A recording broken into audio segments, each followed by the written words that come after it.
Hello, ladies and gentlemen, welcome to the Game Hub. I'm your host, GamerK, and happy 2022, ladies and gentlemen! Oh my god, we made it! We're here! And to celebrate, it's time for a new video review for the new year of January. And to celebrate, I am wearing my brand new Angry Joe Show Army t-shirt that I had ordered for Christmas for me and my cousins and my best friend. And oh my god, I can't wait to see what he does this year. So going off of what I said, it's time for a new review, and a very new review.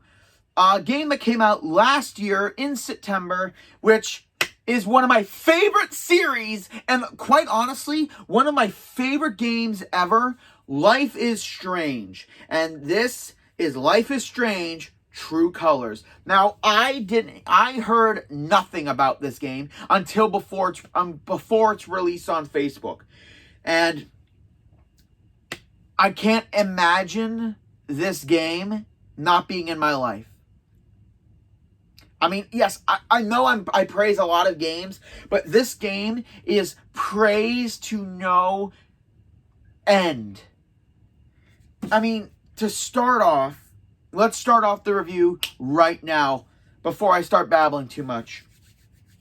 Deck 9 paired up with Square Enix to develop this game, and good God, it was a match made in heaven. One of the shining lights of 2021 that, all honesty, is, again, one of the best games I've played not in just the year, in years. And I think it rivals, if not surpasses, the first game. And it just does well. The game, once again, like the second game, follows a different strain of characters with different abilities and a different set.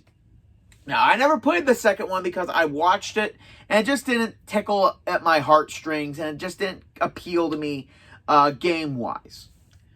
So I never played it. Overall, I think it was a pretty okay sequel. But True Colors, I think it was a stepping stone to this game.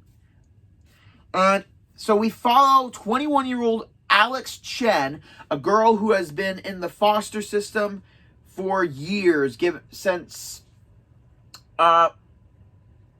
scenarios we'll discover throughout the game, where she is going to move in with her older brother, Gabe, in Haven Springs, Colorado. And I do enjoy the little change up of the of location. Instead of being at Oregon, it's now Colorado, which honestly I really, really enjoy. Now, the game does have the basic Life is Strange pattern. It's open world, you interact with the people, with objects, in order to do a couple fun things. And one thing about the game trailer that I never really thought much of was the fact that the power here was an empath. Like a supernatural empath. People who can feel other people's emotions and feel them back. And going through the game, you very well see how Alex has trouble connecting with a bunch of people. And it's shown in her journal, because it shows every time she has an episode of a different emotion throughout the game, and in backstory, that it's been difficult. It's always been the negative stuff. And like, that's one thing I love about this. I originally thought empath. Okay, so we're not going to be doing anything like big with this, but oh God, was I wrong. It flipped the script and flipped me on my head with how they did this game, and it's beautifully done. After being introduced to a good majority of the residents, and I swear to God, every character is amazing. We get Jed, we get Ducky, we've got Eleanor, Riley, we've got Ryan, we've got Charlotte, we've got Ethan, and we have, coming back from before the storm and revoiced by Katie Bantz, Steph Gingrich, and everyone's favorite beanie-loving girl. And I swear to God, I'll get to more of her in the end. But I was so happy Steph was back. She was my favorite thing, my favorite character in Before the Storm as a side character. But now she's become more of a main focus character, and I love her so much. Oh my God. I'll have to explain more. So as we investigate Haven Spring, well, not investigate, as we go through Haven Spring, we see that there's a lot of people with different emotions, obviously, different personal problems, and that we can interact with. And then every single episode has something new to offer. I like that they did 5 episodes with the whole game like they would with the original game. Instead of releasing it every couple months, they released it all in one. And I think this is going to be a new thing for episodic games in general. And I really hope that Wolf Among Us 2 takes this same leap, going in for a full release instead of chapter to chapter to chapter. Hopefully. And you really feel like, even though you spent like one episode with these people, you can kind of get a feel for them. Like how long they've been in this town. How long, like all their struggles and relationships with certain characters. And that's something that usually takes episodes or hours in order to develop. But they don't shove it down your throat. They let you enjoy it casually. And this game does one thing extremely well. The transmission of emotion. And that's what, like I said, this game does it so well that every little bit of anger, every little bit of fear, every little bit of sadness, joy, everything, you feel like you're right there with Alex, feeling all these emotions. And one of the abilities that you get is, as you're playing through the game, you can scan people's emotions and kind of read what they're thinking in the time. And it shows via colors. Red for anger, yellow for happy, purple for fear, blue for sadness. And it's done exceedingly well. Like I said, I never thought an empath was going to be able to be a super cool power, but the way they do it is immense. The way we do it throughout the game, when a character is experiencing immense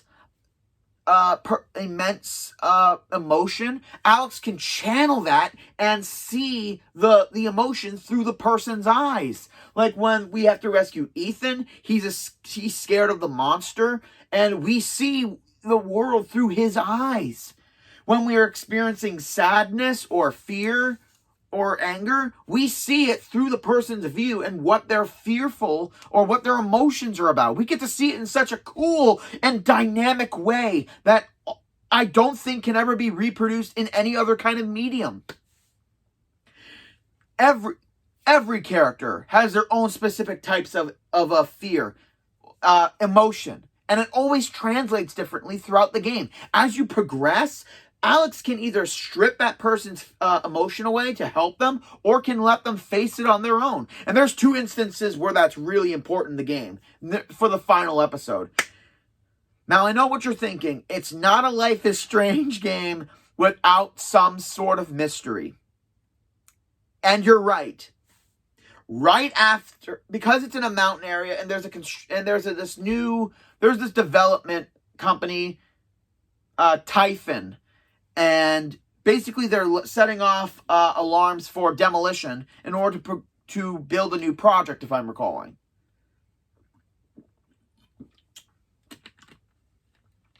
Well, Ethan gets lost in the mountains where he likes to play.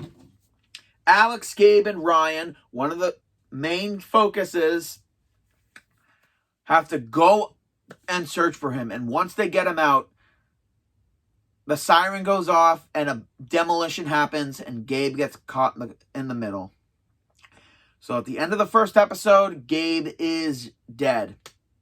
Because of course, we can't have one Life is Strange episode without someone dying.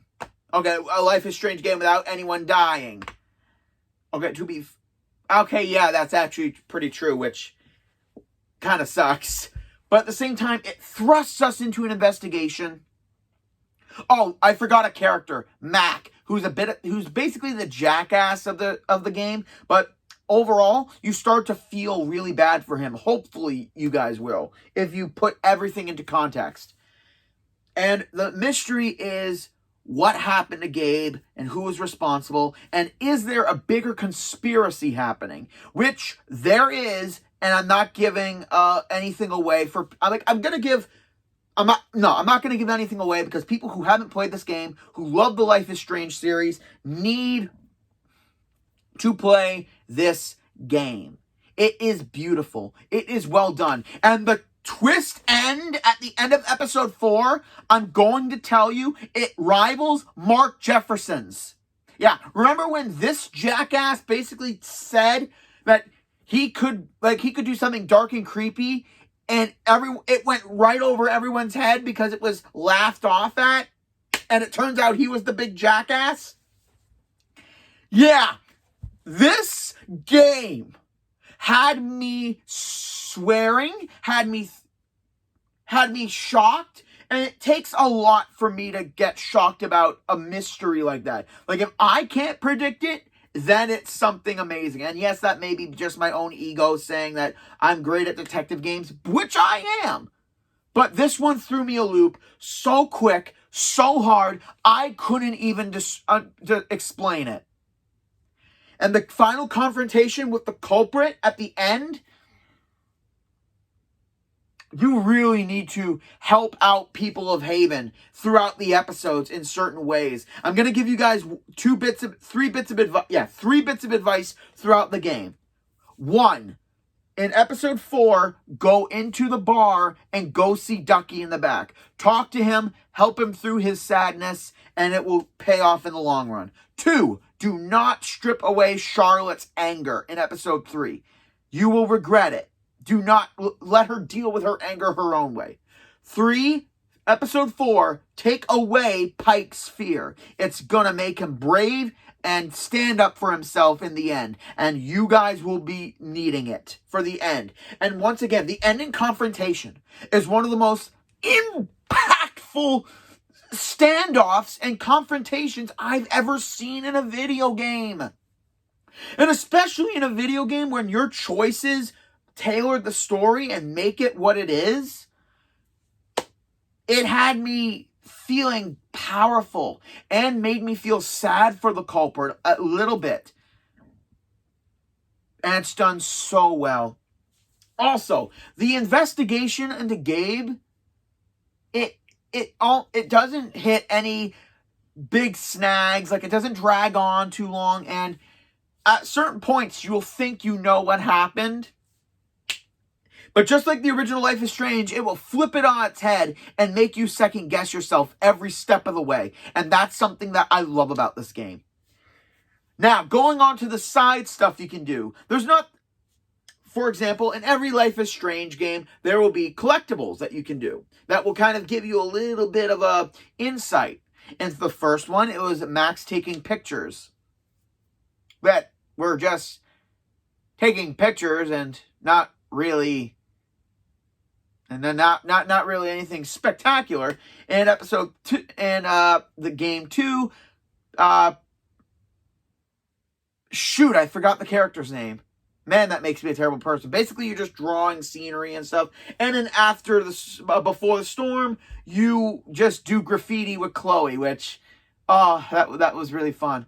And in this one, there will be certain memories around each level and in certain areas where if you hit the button, you can create an aura to try to sense people's emotions. But you will see items will have emotions, and by scanning them, you can kind of get a feel for a memory from a bunch of people from Haven Springs.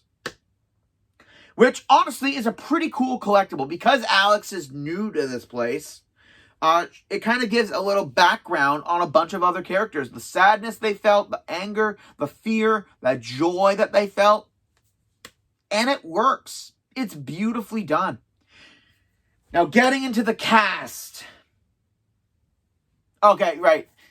In total, there are 25 memories around. 5 in each episode. So, and one that's unmissable because it's story related. And God, boy, do they make a big twist out of everything that makes everything more impactful in the end. And I love that they did it. And even I couldn't see it coming. It's fantastic. It really is. Now, I'm going to say this. The cast of this game did a beautiful job. I gotta give credit to Erica. I can't remember her last name. Erica, who voices Alex. Girl, if this finds its way to you and anyone from Life is Strange, you did an amazing job, and it's beautifully done. I feel like Alex is one of my favorite characters in video games now because of her personality and her ability to connect with people easily and to help people. And also, Katie Bentz, who was Steph. I told you this on your YouTube page. You are frickin'-tastic. Like, the entire cast. Like, there are times where, in games, where you kind of get the feeling that the cast doesn't really feel within the character or within the story. But here, it feels like it's in an immense drama show that you just want to get more. And it feels like that because of all the emotion, all the drama that happens, all the amazing things that happen throughout each episode. You feel that immersion, and it just rocks. So the cast alone should deserve the award for this game, because if this game does not win so many awards, then they're dumb. I'm just letting it out right now. Also, before I go into my next talking point, the soundtrack in the game is by far so amazing. If that's one thing that the Life is Strange games have done immensely from game to game, is the music. Not just musical songs that are in the game where you can relax and just listen to music and relax, but just the songs in general. You feel like they fit the moments. And at the end of the episodes, when the music plays, it just fits the mood and gets you emotional and makes you feel everything that every character is feeling. And I'm getting emotional right now because that's what this game does. It doesn't tell you how to feel. You feel it on your own. And I love this game for that. It's done beautifully. And I keep saying that, but because I need to give credit where credit is due. This is a beautiful game. The art style is beautiful again. Deck 9 does not stop when it comes to beautiful scenery, beautiful design, and it just makes you love every part of the game even more. Now, the whole game, depending on if you do all of it, like, there's not a lot of side trophies. Like, maybe in episode 2 and 3, there are a couple 2, 3, and 4, a couple side objectives to do, but they're not really big. But they will still get you trophies and still help you with people, so that still works. Another thing I got to include is episode 3. We're doing this whole LARPing thing to make Ethan a little bit happy. So Steph arranges this whole LARP inside the town. And for a guy who doesn't do LARPing or anything like that, I got into it. It was so fun, so cool. And every minute of it, it just makes you feel like a badass. And the final boss fight of the level of episode 3, they go way overboard. Because Alex feels Ethan's immense joy, it transforms the world into an RPG video game with the final boss like it would be in a RPG style game. With the special attack animations, the health bars being animated, all the special abilities, all of it. Just they did not have to go above and beyond for this episode and this segment, but they did, and that just shows how much love they have for this franchise. So that alone, this game deserves a pickup for anyone who's a Life is Strange fan or an RP. Like, just to play episode 3 is enough on its own. Oh my god, I'm getting so crazy up. Now, unlike the previous games, okay, except for episode 2, and Before the Storm, season 2, and Before the Storm, there is 2 love interests that you can go. Ryan, who's the best friend of Gabe, and Steph, who's the previous character from Before the Storm. And I'm sorry, Steph is the only good, fun option, because the minute Alex meets her, like in the record store where she works in the DJ booth, can we show that image? Look at that face when Steph first sees Alex. Tell me that is not instant Cupid's arrow hitting her heart 1,000 times. And Steph is best girl. I feel like, can we show this one in episode 2? Look at those elevator eyes. Look at those elevator eyes, or if I can't show it, like, you know what I mean with elevator eyes, that whole look up and down and then back up. Like, come on! And plus, it works with them better. Like, you can feel the chemistry between them. And all honesty, it's Ryan's more of that your brother's friend, best friend vibe, and not future boyfriend vibe.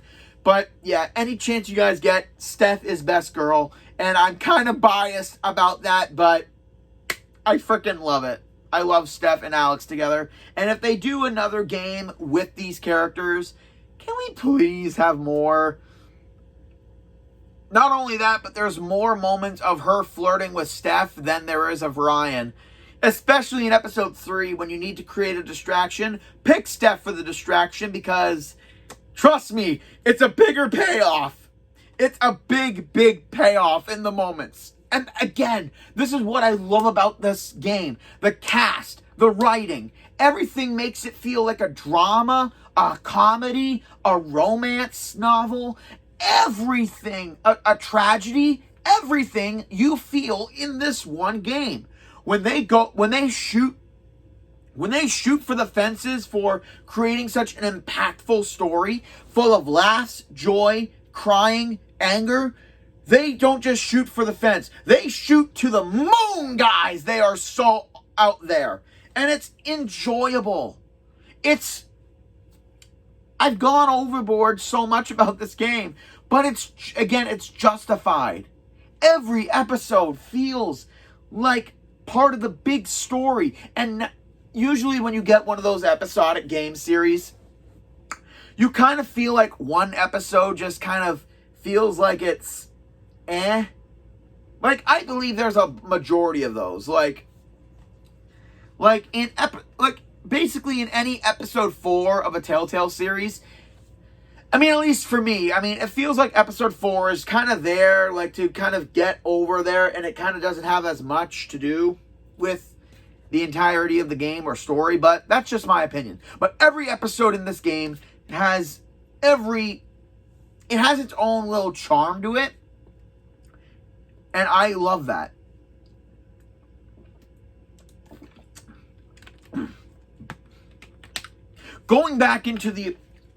I'm going to go back to talking about the abilities in this game. Because, like I said, once in certain sections of the game, when you can, I don't know what the word is, amplify the person's emotions so Alex can feel it, it all changes around them. Like when Eleanor, the flower shop owner, she's suffering from memory loss and stuff, so she feels scared of what's happening. When you help her, you can see her mind, like what it's like in her mind. Things are twisting and feeling broken. Like faces are becoming muted. A telephone turns into an old phone with all the numbers around. Everything just switches up on you, and it shows what people are feeling. Or when you're hunting down Mac in episode 2, you can see that he feels like the town is against him and everyone's watching him. And it's justifiably so. Even though he's an asshat in episode 1, you start to really feel for the guy. I mean it. that's what I said. Every character feels so important. It's not like a character is a one-shot, one-off, and then they're not seen again. Every character has a role in this game, and it's beautifully done. And I really love that. Now,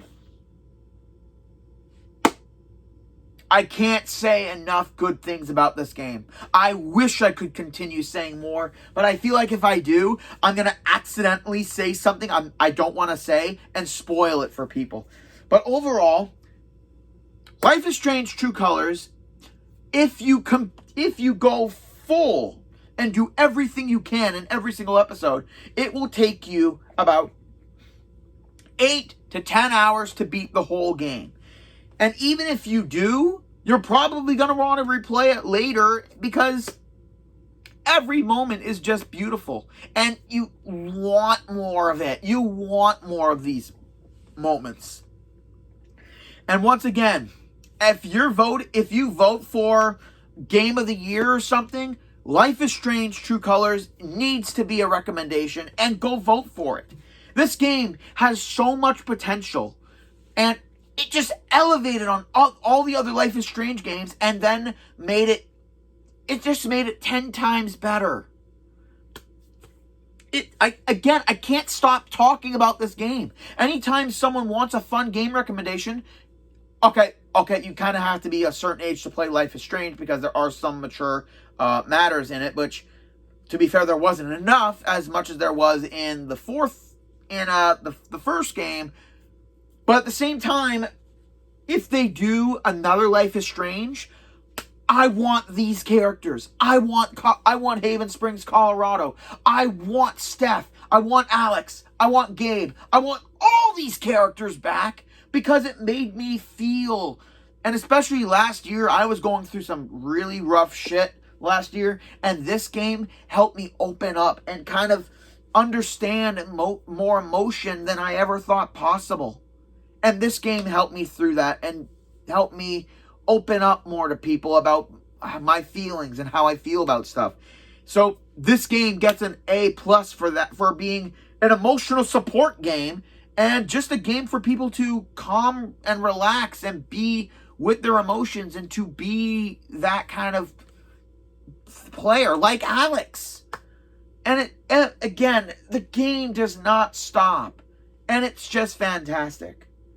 So, to finish us off for the first of the year, GamerK's final verdict for Life is Strange True Colors.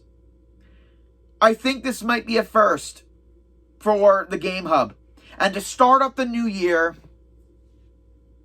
it's a 10 out of 10, hands down. Normally, I agree with other reviewers that a 10 out of 10 is kind of somewhat impossible because it's all based on preference. But when you look into the fact that this game has no issues, nothing feels like it's written just for plot sakes, and it all fits together, and that it boosts on what the other games did and elevates it to new heights. Plus, they create a character who, all honesty, again, is one of the best characters that's ever been created in a video game like this, and she feels relatable to the player.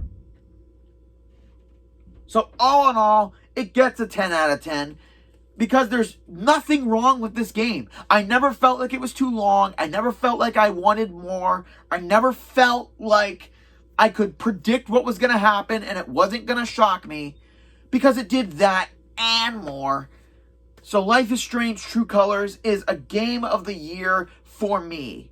It's in my top one. It should be in one of my top libraries for my top games of all time. So if you are a Life is Strange fan and you haven't picked up this game, go out and play it right now. Download it right away. And just also, I can't comment on enough the amount of fan art that this game has produced over the last 4-5 months, because it came out in September. But the game it deserves the fan base, it deserves the praise, and that's a hell of a way to start off this year, guys. Join me next week where it's time to start off with the Funkos again, and we'll need the right key to fit this one. Like, comment, subscribe down below. Thank you for joining in. This is GamerK, logging out. Hello guys, quick little announcement for the end of this video for the beginning of the year. This year I am hopefully planning on doing a very special type of video. I'm not going to say what because I want it to be kind of a surprise for people who actually watch my videos. So if I can get this channel, my channel, up to 100 subscribers or something close to that, I'm not that greedy. I'll be starting to do the special types of videos starting at the depending on when I get 100 subscribers. So help me out, like, comment, subscribe down below, and for those of you who have continued to watch my videos over the last couple of years, thank you very much. This is GamerK, logging out.